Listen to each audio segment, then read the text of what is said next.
Hello guys. तो NEET में बचे सिर्फ और सिर्फ 7 दिन एंड मेरी कंडीशन इस टाइम पे ये है कि यार मैं नहीं बता सकती सच्ची में मेरी जो हालत चल रही है ना। बायो तो मेरी हो गई है, केमिस्ट्री में मेरी ऑर्गेनिक पूरी छूटी हुई है और मुझे समझ भी नहीं आ रही, बिल्कुल मुझे कुछ समझ नहीं आ रहा है मैं क्या करूँ। 7 दिन बचे हैं, मुझे नहीं लगता मैं कर पाऊँगी। और फिज़िक्स में मेरा 60% सिलेबस कंप्लीट है विदाउट क्वेश्चन प्रैक्टिस, अभी रह गई है, पता नहीं मैं कैसे कर पाऊँगी यार। और बायो मेरी हुई है बट उसमें भी कुछ कुछ चैप्टर्स में मुझे ऐसा लगता है कि मैं भूल रही हूँ। ऊपर से कल ना यार मेरे ये पूरा ये साइड में मेरे पेन होना स्टार्ट हो गया था, अभी भी हल्का हल्का हो रहा है यहाँ पे। और मुझे नहीं पता, कल पूरा दिन मैंने अपना ख़राब कर दिया यार, मुझे नहीं समझ आ रहा मैं क्या करूँ। बहुत ज़्यादा इस टाइम पे एंग्जाइटी हो रही है, बहुत डर भी लग रहा है, क्या करूँ, रिवाइज़ करूँ या मॉक दूँ। एक भी मॉक नहीं दिया अभी तक मैंने। पता नहीं यार बाकी सबकी क्या कंडीशन होगी, मेरी तो कंडीशन बहुत ही बुरी है, अभी तक एक भी मॉक नहीं दिया है। और मैंने रिवाइज़ करने की कोशिश करती हूँ तो मुझे डर लगता है कि यार जो जो टॉपिक्स छूट गए वो कर लूँ या फिर मैं मॉक दे लूँ इससे अच्छा एक। बट यार जब आपका सिलेबस ही कंप्लीट नहीं है बिल्कुल भी तो आप मॉक दे के क्या ही करोगे। मैं तो सोच रही हूँ कि सिर्फ 2 मॉक दूंगी मैं। और फिर मैं सोच रही हूँ कि कुछ नहीं, मैं ओवर थिंकिंग कर रही हूँ बस। तो यार पता है, इस टाइम पे आके सबसे ज़्यादा बुरा तब लग रहा है जब आपको कोई समझ नहीं रहा है, आप इतने ज़्यादा परेशान हो रहे हो और आपको कोई भी समझ नहीं रहा है। और इतनी ज़्यादा एंग्जाइटी हो रही है इस टाइम पे कि किसी को समझ नहीं आ रहा, बहुत ज़्यादा बुरा लग रहा है यार, बहुत डर भी लग रहा है।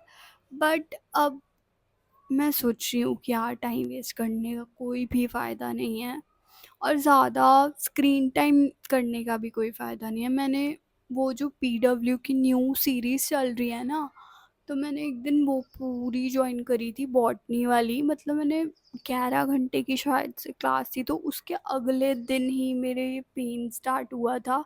मुझे लग रहा है शायद स्क्रीन टाइम की वजह से हुआ है, इतना ज़्यादा स्क्रीन टाइम करने से बहुत मेरा लॉस हो गया यार, पूरे एक दिन का लॉस, मतलब मैं 5 चैप्टर तो कर ही सकती थी यार। बहुत लॉस हो गया है मेरा सच्ची में। हो बट अब कोई फ़ायदा नहीं है ओवरथिंक करके, सिर्फ 7 डेज़ बचे हैं, उसमें हमें थोड़ा रिवाइज़ करना है, 1-2 मॉक भी देने हैं।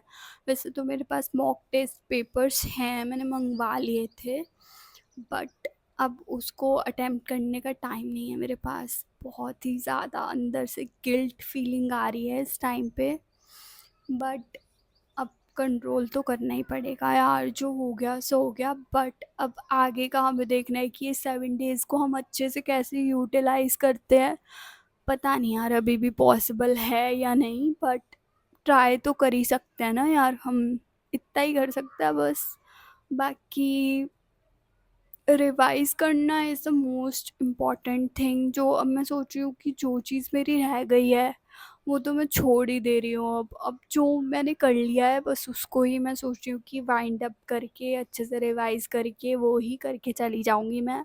अब ज़्यादा दिमाग लगा के बिल्कुल भी, बहुत और ही ज़्यादा प्रेशर आ रहा है क्योंकि फिर वो चीज़ें भी हम पिछली भूल रहे हैं। अगर न्यू पढ़ रहे हैं तो पिछली चीज़ें बिल्कुल ही, मतलब ऐसा हो रहा है कि भूल जा रही हूँ, मेरे साथ तो ऐसे हो रहा है भाई। बाकी आपका आपको ही पता होगा कि क्या कंडीशन है, तो आप अपना प्लान बिल्कुल अपने हिसाब से बनाओ कि आपको ये 7 डेज़ में क्या करना है। और यार देखी जाएगी जो भी होगा अब, बट हाँ अब कोशिश कर सकते हैं हम, अपने कम से कम 100 मार्क्स तो इम्प्रूव कर ही सकते हैं हम ये 7 डेज़ में। बाकी यार मेरी तो सबसे बड़ी प्रॉब्लम ये है कि नेगेटिव मार्किंग, मैं बिल्कुल ही, मतलब मेरी नेगेटिव मार्किंग बहुत ज़्यादा हो जाती है। मैंने अभी तक बायो के फुल मार्क्स दिए हैं बट उसमें भी मेरी नेगेटिव मार्किंग बहुत हो जाती है। मैं कुछ नहीं कर रही हूँ वीडियो में, मैं अपने रोने रो रही हूँ और कुछ भी नहीं कर रही हूँ। बाकी यार देखते हैं जो भी होगा देखी जाएगी। तो बाय, मुझे लगता है कि आपको समझ आ गया होगा कि बाकी सबकी भी यही कंडीशन चल रही है जो आपकी चल रही है, तो इतना ज़्यादा आप डरो मत, क्या पता आपका